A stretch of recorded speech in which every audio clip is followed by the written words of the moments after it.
आज भी पीरियड्स को छुपाया जाता है काले प्लास्टिक बैग्स में, प्यार लिया जाता है, लड़कियों को इम्प्योर माना जाता है, लड़कियों को मंदिर जाने से रोका जाता है। लेकिन हजारों साल पहले ओडिशा ने कहा ये कोई शर्म नहीं है, ये है देवी का उत्सव। पूरा 3 दिन तक सेलिब्रेट किया जाता है और आज भी किया जाता है। और इसका नाम है रज। संस्कृत के शब्द रज से आया है। जिस चीज को पूरा सोसाइटी छुपाती है उसी चीज पर ओडिशा ने एक फेस्टिवल रख लिया। इस फेस्टिवल में मदरात को भी रेस्ट मिलती है। माना जाता है भूमि मतलब मदरात 3 दिन तक मेंस्ट्रुएट करती है, इसीलिए 3 दिन तक खेत जोते नहीं जाते। रज में आरिसा पिठा, मंडा पिठा, चकुली पिठा, ओह खाना भी मस्त होता है। और रजपानो, उसके बारे में क्या ही बोलूं।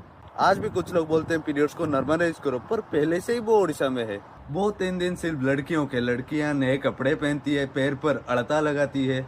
और सबसे मेन बात रजदोड़ी, झूले सजाए जाते हैं, लड़कियां गाना गाती है, खेलती है, बस जीती है। इसीलिए तो बोला जाता है आमे ओडिया भारी बढ़िया, जय जगन्नाथ। आज भी पीरियड्स को छुपाया जाता है काले प्लास्टिक बैग्स में, प्यार लिया जाता है, लड़कियों को इम्प्योर माना जाता है, लड़कियों को मंदिर जाने से रोका जाता है। लेकिन हजारों साल पहले ओडिशा ने कहा ये कोई शर्म नहीं है, ये है देवी का उत्सव। पूरा 3 दिन तक सेलिब्रेट किया जाता है और आज भी किया जाता है। और इसका नाम है रज। संस्कृत के शब्द रज से आया है। जिस चीज को पूरा सोसाइटी छुपाती है उसी चीज पर ओडिशा ने एक फेस्टिवल रख लिया। इस फेस्टिवल में मदरात को भी रेस्ट मिलती है। माना जाता है भूमि मतलब मदरात 3 दिन तक मेंस्ट्रुएट करती है, इसीलिए 3 दिन तक खेत जोते नहीं जाते। रज में आरिसा पिठा, मंडा पिठा, चकुली पिठा, ओह खाना भी मस्त होता है। और रजपानो, उसके बारे में क्या ही बोलूं।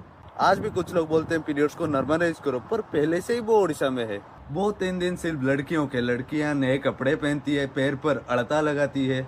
और सबसे मेन बात रजदोड़ी, झूले सजाए जाते हैं, लड़कियां गाना गाती है, खेलती है, बस जीती है। इसीलिए तो बोला जाता है आमे ओडिया भारी बढ़िया, जय जगन्नाथ।